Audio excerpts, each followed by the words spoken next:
다 함께 사도신경으로 신앙 고백하심으로 수요일 새벽을 하나님께 올려드리겠습니다.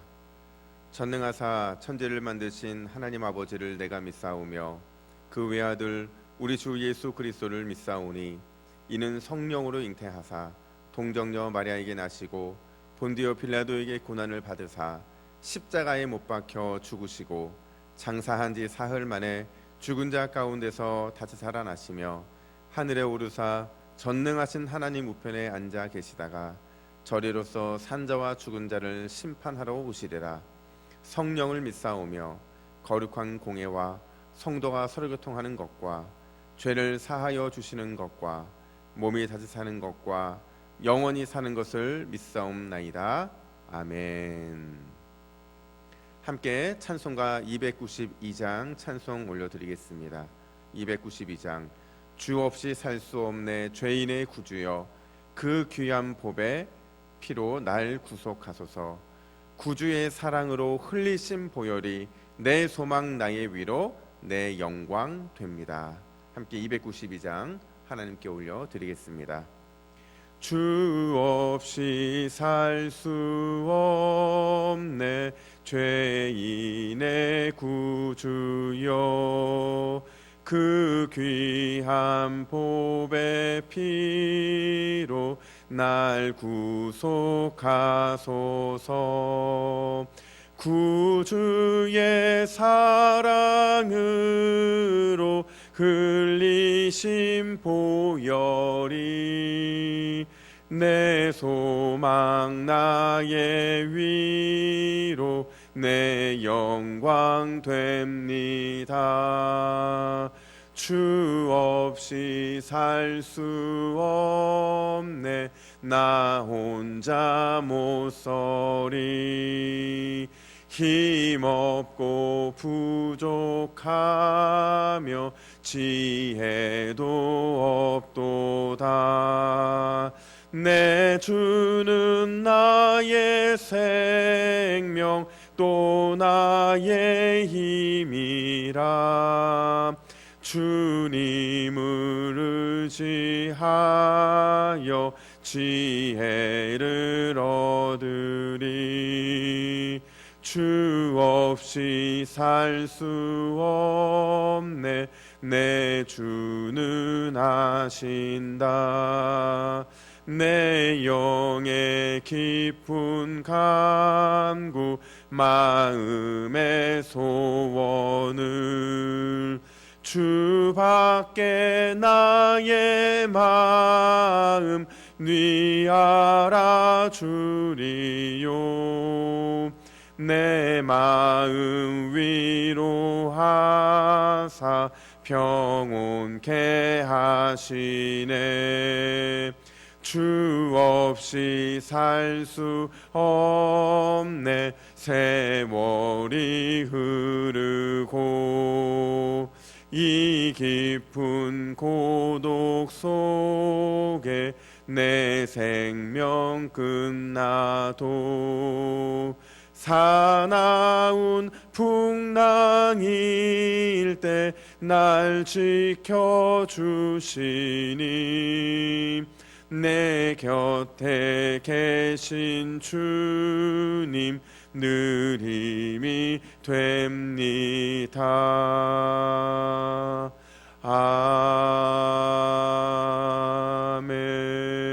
아멘. 아멘. 이 시간 말씀을 받겠습니다. 이 복된 시간에 주시는 하나님의 말씀 시편 12편 1절에서 8절까지의 말씀입니다. 구약성경 810면에 있는 시편 12편 1절부터 8절까지의 말씀 선으로 악을 이기라 라는 제목으로 귀한 말씀을 받겠습니다. 시편 12편 1절에서 8절까지의 말씀 한 절씩 교독해 읽겠습니다. 여호와여 도우소서. 경건한 자가 끊어지며 충실한 자들이 인생 중에 없어지나이다. 그들의 이웃에게 각기 거짓을 말하며 아침하는 입술과 두 마음으로 말하는도다. 여호와께서 모든 압첨하는 입술과 자랑하는 혀를 끊으시리니 그들이 말하기를 우리의 혀가 이기리라.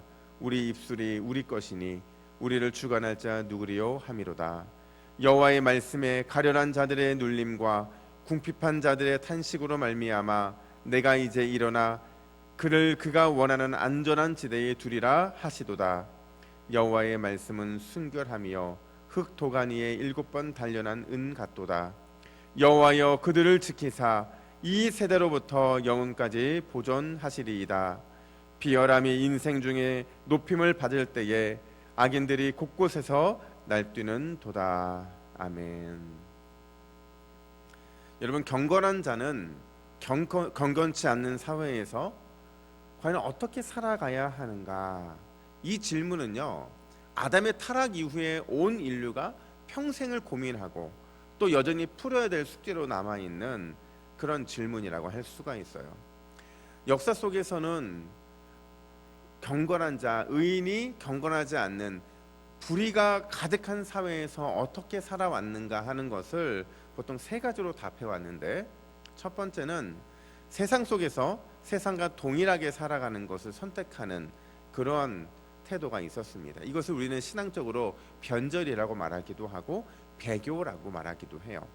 두 번째는 세상 속에서 세상과 적당히 타협하면서 살아가는 겁니다. 근데 문제는 적당히 타협하되 자신의 잘못을 인정하고 회개하면 된다라고 생각을 하는 거죠. 이것이 최근에 가장 유행하는 것 중에 하나인데, 이러한 태도를 우리는 관용주의라고 말을 합니다. 그리고 마지막 세 번째는 세상과 맞서 싸우는 것을 선택하는 것입니다. 절대 타협하지 않고 내가 죽음을 불사한다 할지라도 끝까지 경건함 또 신실함을 유지하는 것, 그 태도를 갖는 것이 이 마지막 세 번째라고 할 수가 있어요. 이 세 가지는 그 역사가 1000년이든 2000년이든 3000년이든 4000년이든 아담의 타락 이후에 늘 역사 속에 있어왔던 태도들이라고 볼 수가 있어요. 그렇다면 여러분, 질문입니다. 여러분들, 이 세 가지 중에서 우리가 어떤 것을 선택하는 것이 옳습니까? 아니, 너무 뻔한 대답을 요구하는 질문이니까 이렇게 질문을 바꿔보겠습니다. 여러분들은 본인 스스로가 이 세 가지 선택 중에서 과연 어떤 것을 선택해 오셨느냐 하는 것입니다. 오늘 본문은요, 우리가 지금까지 가져왔던 이런 삶의 태도를 어떻게 수정하고 또 재수정해서 하나님이 우리에게 원하시는 경건한 자가 경건하지 않은 세상에서 어떻게 살아야 되는지에 대해서 교훈해 주는 시라고 볼 수가 있어요. 특별히 성경에 보면 그래도 나름 경건하게 살려고 몸부림쳤던 사람이 있잖아요. 다윗이죠. 다윗이 그냥 일반 목동으로서 또 시민으로서의 다윗이 아니라 통치자의 관점으로서 그런 경건한 삶을 살았던 그가 당시 세상에 대해서 지도자로서 큰 안타까운 마음을 표현하고 있는데, 그게 왜 그러냐면요, 세상이 너무 악하기 때문에 그런 거예요. 내가 아무리 의롭게 살려고 해도 세상에 악에 판치고 있을 마음이 힘들잖아요. 통치하는 지도자 입장에서 얼마나 그 마음이 힘들겠어요. 1절 보니까 세상이 얼마나 강했는지 경건한 자가 끊어지고 충실한 자들이 인생 중에서 없어지는 것 같다, 이렇게 탄식을 합니다. 특별히 그들 중에는 거짓되고 아첨하는 이 악한 입술로 인해서 많은 사람들을 고통스럽게 하는 사람들이 있었던 거예요. 때로는 마음에 큰 상처를 주기도 하고 또 때로는 말로 사람의 목숨을 끊도록 만들기도 하고, 악인들은 말의 힘으로 자신들의 탐욕을 채우면서도 경건한 사람들을 핍박하고 고통스럽게 만들죠. 심지어 이 아첨하고 거짓을 말하는 사람들끼리 자신들끼리도 자중질환을 일으킬 때가 많이 있더라는 거예요. 그러면서 누군가가 당신이 왜 그렇게 거짓말과 또 아첨하는 입술로 누군가를 힘들게 하느냐라는 그런 어떤 그 교훈을 주거나 아니면 책망을 할 때 이렇게 핑계를 댑니다. 4절 말씀을 보면 4절입니다. 그들이 말하기를 우리의 혀가 이기리라, 우리 입술은 우리 것이니 우리를 주관할 자 누구리요 하미로다. 여러분, 무슨 말이냐면 내 입 갖고 내가 말하겠다는데 네가 왜 그러냐는 겁니다. 여러분, 수천 년이 지났잖아요. 이미 오랜 역사가 지났음에도 불구하고 악의 영향력은 더 커지면 더 커졌지 줄어들지 않았다는 거죠. 특별히 악한 입술은 과거에 비해서 여전히 오늘날도 큰 영향력과 힘을 발휘하고 있어요. 경건하게 살고자 하는 사람들, 그 사람들에게 있어서 이 악한 입술은요, 큰 고통을 만들어내죠.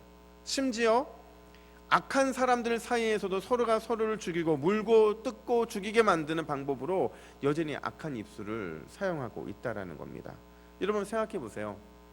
교회가 무엇 때문에 힘들어지고 무엇 때문에 시험에 듭니까? 악한 입술 때문에 그런 겁니다.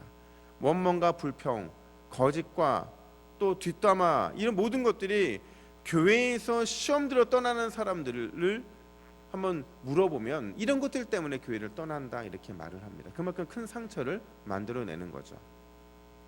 여러분, 사탄은 악한 입술로 경건한 자들과 경건한 교회를 무너뜨리는데 아주 선수들이라고 말할 수가 있어요. 한 300년 전쯤에 감리교 창시자였던 요한 웨슬리 목사님이 엄청난 부흥사잖아요. 설교를 하고 있는데 늘 설교할 때마다 뭔가를 이렇게 팔짱 끼고 막 쳐다보는 여인 하나가 있었어요. 그날도 설교를 하는데 그 여인이 이렇게 자기를 쳐다보는데 마음에 막 걸리는 거예요. 근데 그 눈빛이 설교자를 쳐다보는 게 아니라 설교자보다 조금 밑을 쳐다보는 거죠. 그날따라 목사님이 새 넥타이를 하고 왔는데 이제 그 당시 넥타이는 나비 넥타이였거든요. 근데 이제 그 넥타이를 보고 있는데 뭘 꼬투리를 잡으려고 저러시나 하는 마음이 되게 힘든 거예요. 어쨌든 설교를 잘 마치고 이제 내려왔는데 무섭게 그 여인이 이제 달려온 거죠. 그러면서 목사님에게 뭐라고 얘기하냐면, 목사님의 넥타이 줄무늬가 너무 길어서 오늘 은혜를 하나도 받지 못했다는 겁니다. 그러니까 뭐 아니나 다를까 웨슬리 목사님이 그럴 줄 알았다는 거예요. 그래서 마음이 너무 힘드니까 어떻게 이 문제를 풀까 고민하다가 이런 지혜가 생긴 거죠. 청중들한테 혹시 여러분 중에서 가위를 갖고 계신 분 있으면 저에게 달라고. 근데 때마침 한 자매가 가위를 갖고 있는 거예요. 가위를 건네받고는 그 여인에게 다시 주면서 이렇게 말하는 겁니다.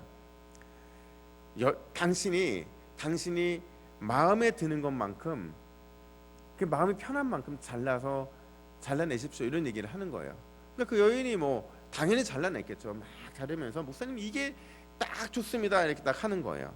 그리고는 다시 그 가위를 건네받고는 웨슬리 목사님이 이렇게 얘기하는 겁니다.